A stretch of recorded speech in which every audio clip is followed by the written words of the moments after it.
जय श्री राधे कृष्ण। दोस्तों आज की कहानी आपको सोचने पर मजबूर कर देगी। अक्सर हम कई मौकों पर कुत्तों का नाम लेकर मिसाल दिया करते हैं। किसी को गाली देते हैं तो कुत्ते का नाम जुबान पर आता है। गाली आदमी को देते हैं पर नाम कुत्ते का बदनाम होता है। क्या कुत्ता इतना गया गुजरा जीव है? हमने उसे कभी खिलाने पिलाने के बारे में तो नहीं सोचा, चाहे कितने ही दिन से भूखा द्वार पर पड़ा हो, लेकिन हमें कभी उसका नाम इस्तेमाल करने में लज्जा नहीं आई। आपसे निवेदन है, 5 मिनट का समय निकालकर इस कहानी को जरूर सुन लेना, शायद आपकी सोच बदल जाए। दोस्तों, स्वागत है आपका हमारे YouTube चैनल मोटिवेशन मथुरा में। और अगर आपको यह वीडियो अच्छी लगे तो कमेंट में ज़रूर बताना, और अगर आप हमारे चैनल पर नए हैं तो चैनल को सब्सक्राइब ज़रूर कर लेना। एक गांव में सुरेश नाम का लड़का रहता था।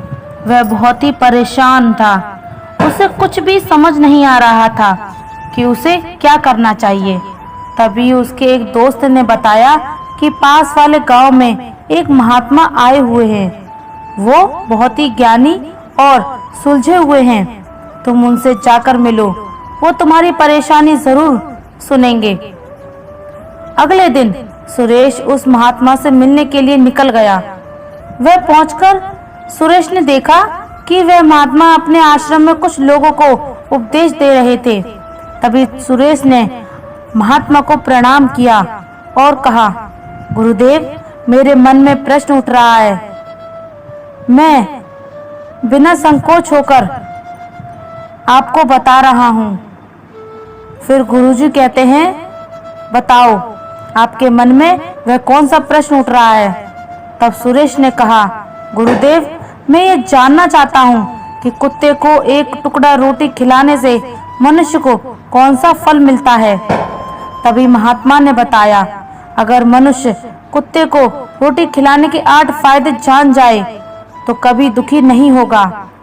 कुत्ते को एक टुकड़ा रोटी खिलाने से मनुष्य को 8 फायदे होते हैं, तथा जो भी मनुष्य इन फायदों के बारे में जान जाता है उसका जीवन धन्य हो जाता है और उसको जीवन में कभी दुखों का सामना नहीं करना पड़ता।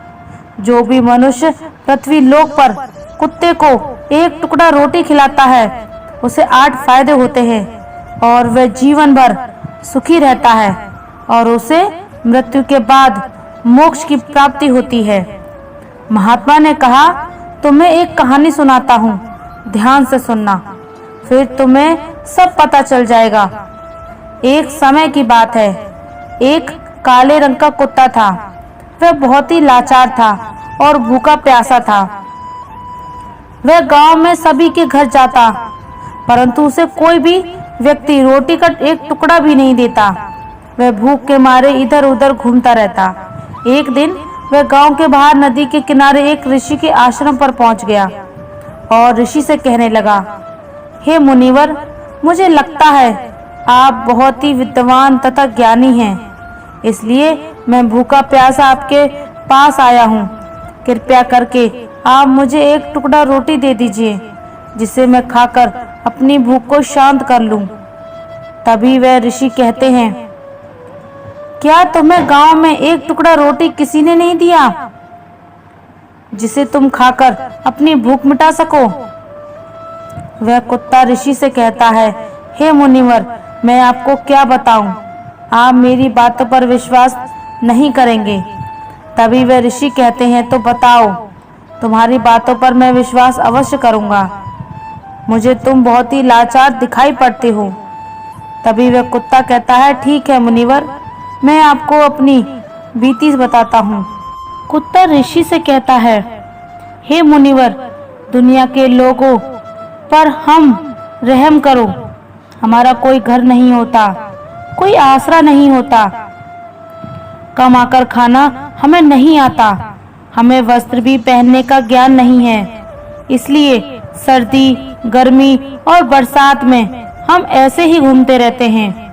हमें पढ़ना लिखना भी नहीं आता। मुनिवर, आपकी तरह हमें अनुशासन नहीं आता, हमें आपकी तरह बोलना नहीं आता। ये हमारा दुर्भाग्य ही समझिए। परंतु हमें आपकी तरह भूख भी लगती है, चोट लगने पर हमें आपकी तरह पीड़ा भी होती है, हमें आपकी तरह रोना भी आता है। बस इन्हीं 3 कामों में हम आपकी बराबरी करते हैं, इसलिए हम पर दया दिखाइए, हमें और कष्ट मत दीजिए। ईश्वर ने तो हमें वैसे भी कष्ट देकर ही भेजा है, ऊपर से आप लोग हमें परेशान करते हैं। हम आपकी तरह मनुष्य नहीं हैं, हम पराधीन जीव हैं। जब हमारा जन्म हुआ उस समय हमारे आंख कान बंद थे, कह नहीं सकते थे कि उस समय आपके जन्म पर जैसे नाचा गाता है और जैसे नाच गाना होता है, बाजे बजते हैं, खुशी मनाई जाती है, हमारे जन्म पर भी ये सब हुआ होगा। हमारे जन्म पर किसने खुशी मनाई होगी? हम जिस बिछौना पर थे वह रुई का नरम तो था, सर्दी बिल्कुल नहीं लगती थी। मैं मन में सोच रहा था कि किसी बड़े घर में पैदा हुआ हूँ, लेकिन जब हमारी आंख खुली तो मैंने देखा कि हमारी माँ, जिसे आप लोग कुतिया बोलते हो, वह अपने 5 बच्चों को छाती से चिपकाकर एक राख के ढेर पर पड़ी थी। हम 5 भाई थे, बाकी 4 भाई तो लाल और भूरे रंग के थे, मैं अकेला ही काले रंग का था। सबसे छोटा था मैं, इसलिए कमजोर था। मेरी माँ हम लोगों के पास कम ही आती थी, क्योंकि उसे भी अपने भोजन की व्यवस्था करनी पड़ती थी। यदि वह ना खाती तो हमें दूध कहाँ से पिलाती? उस एक माँ पर हम 5 भाई निर्भर थे। वह बेचारी अपने भोजन के लिए इधर उधर दौड़ती रहती थी। कभी भोजन मिल भी जाता था, कभी नहीं, लेकिन वह हमेशा हम 5 का बड़ा ख्याल रखती थी। आखिर वह हमारी माँ थी। वह रात भर जागकर गांव की रखवाली करती थी। किसी की मजाल नहीं थी कि कोई अनजाना आदमी बुरी नीयत से गांव की तरफ भी झांक जाए। दूसरे गांव के कुत्ते भी हमारी माँ के डर से गांव में नहीं आते थे। गांव के किसी किसान के खेत में कोई जानवर खड़ी फसल खाने आते तो हमारी माँ उसे दौड़ाकर भगा देती। गांव वालों के लिए इतना सब करने के बाद भी कोई मनुष्य तो हमारी माँ को भोजन तक नहीं देता था। भोजन के लिए हमारी माँ को मजबूर होकर छीना झपटी करनी पड़ती थी। कई बार तो लोग उसे लाठी डंडों से पीट पीट कर भगा देते थे। बेचारी उस दिन भूखी प्यासी रहकर पेट की आग से जलती रहती थी। वह कहता है, हे मुनिवर, आखिर भूख तो हमें आप ही की तरह लगती है। ऊपर से उसे अपने 5 बच्चों की चिंता भी लगी रहती।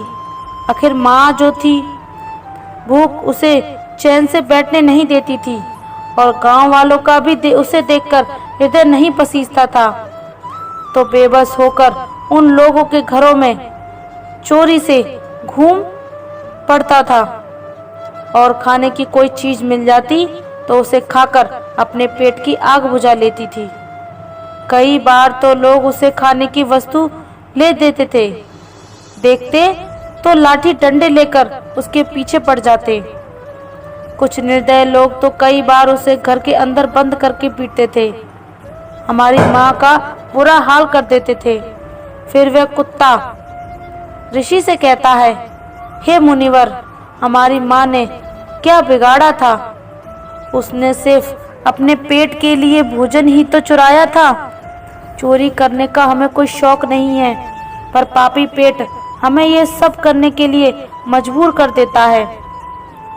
एक दिन की बात है, बड़ी जोरदार बरसात हो रही थी, ओले पड़ रहे थे, ठंडी हवा चल रही थी। उस ठंड में ठिठुर कर हमारे 3 भाई मर गए।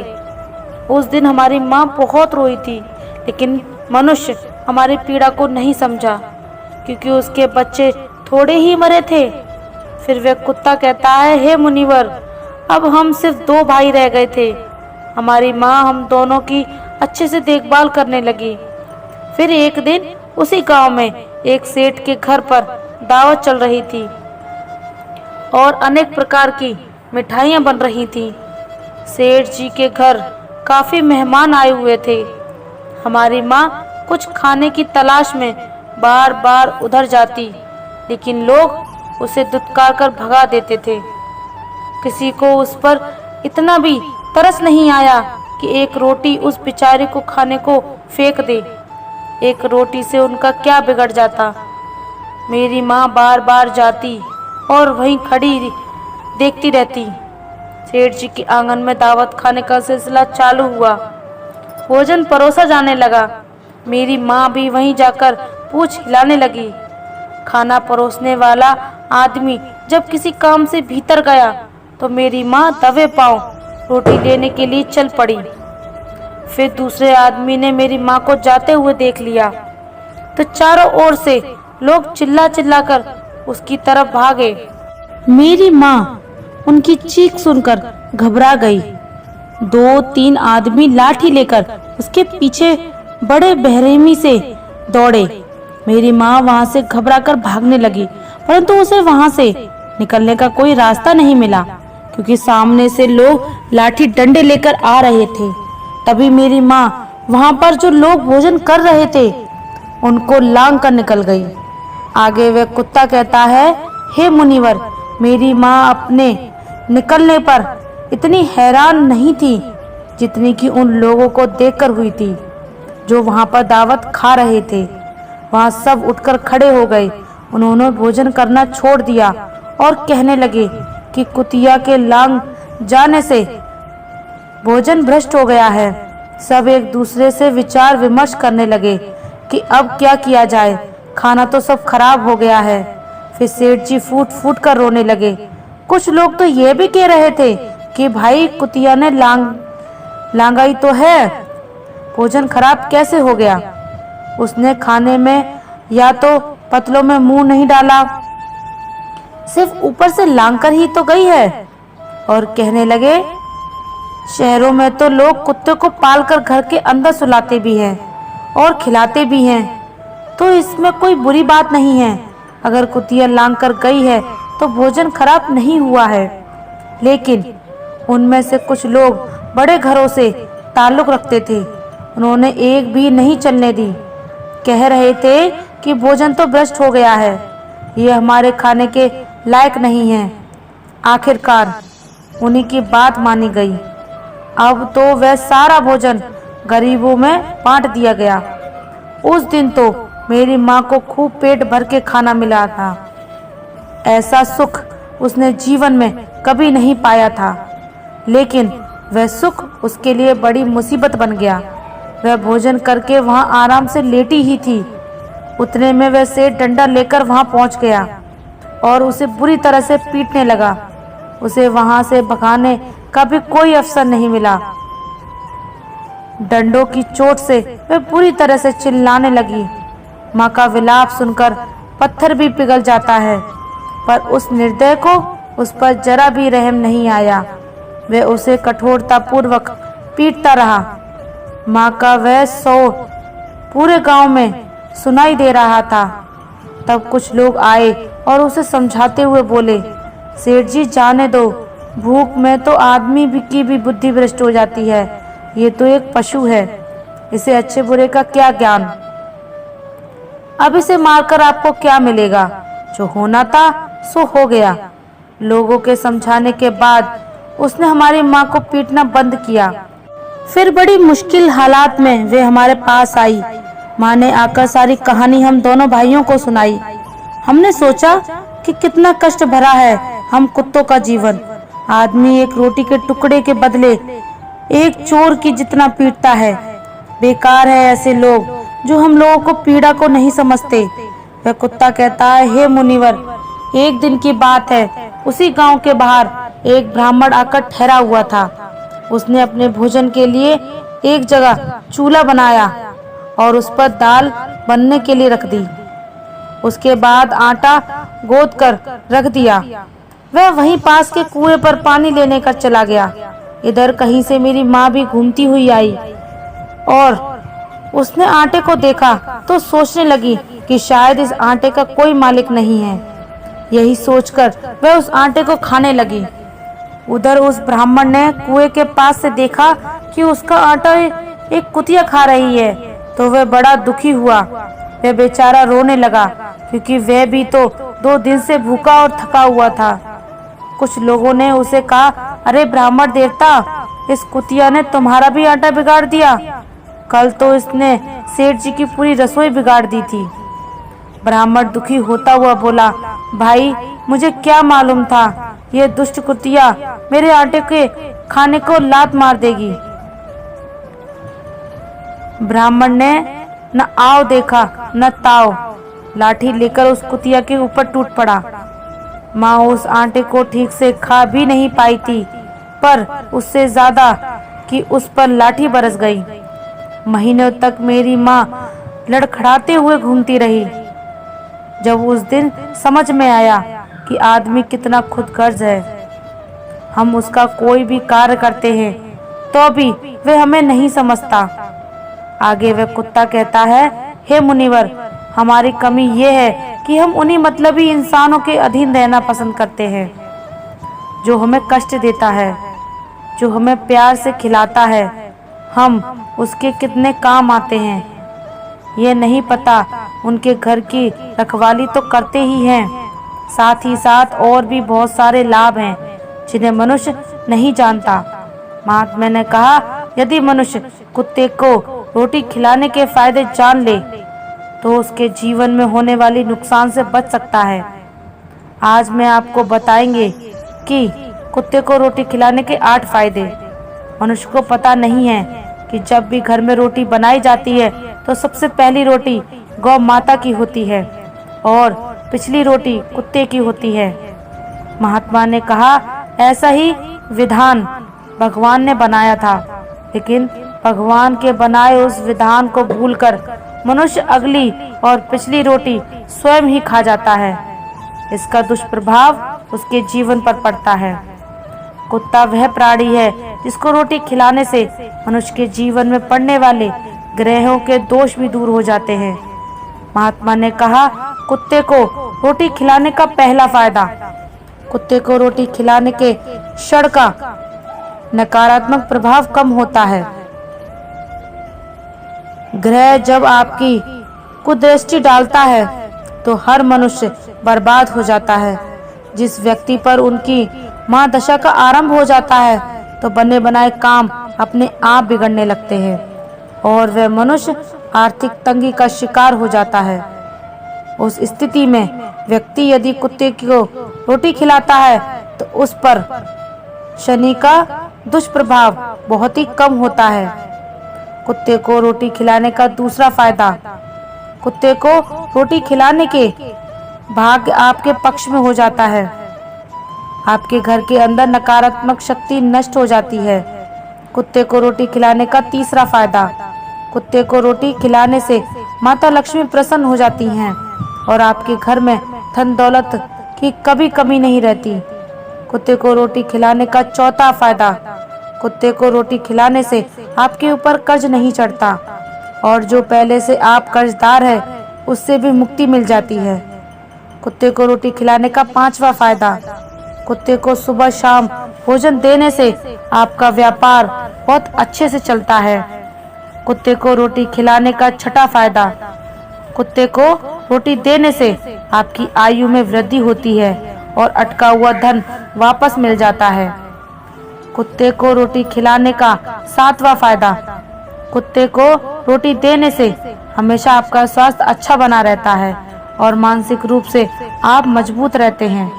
आपका मन हमेशा ऊर्जावान रहता है, अच्छे विचार आपके मन के अंदर आते हैं। कुत्ते को रोटी खिलाने का आठवां फायदा, कुत्ते को रोटी खिलाने से भगवान प्रसन्न रहते हैं, क्योंकि भगवान को समस्त जीवों की चिंता रहती है और जो समस्त जीवों पर दया खाता है भगवान भी उस मनुष्य से हमेशा प्रसन्न रहते हैं। भगवान की कृपा सदैव उस परिवार पर बनी रहती है। आपने अपने बड़े बूढ़ों से सुना होगा, कहते हैं कि जब कुत्ता रोता है तो अब शगुन हो जाता है, कोई संकट आता है, किसी की मृत्यु होती है इसलिए कुत्ते को कभी रुलाना नहीं चाहिए। इस प्रकार से महात्मा ने सुरेश को कुत्ते को रोटी खिलाने के 8 फायदे बताए और जो भी मनुष्य कुत्ते को रोटी खिलाता है तो उसे इन 8 फायदों का फल प्राप्त होता है। तो दोस्तों, कैसी लगी आपको ये कहानी? आप हमें कमेंट सेक्शन में ज़रूर बताना और अच्छी लगी हो तो इस चैनल को सब्सक्राइब ज़रूर कर लेना। तो चलिए मिलते हैं ऐसी ही कोई नई कहानी में। तब तक के लिए अपना ख्याल रखिए।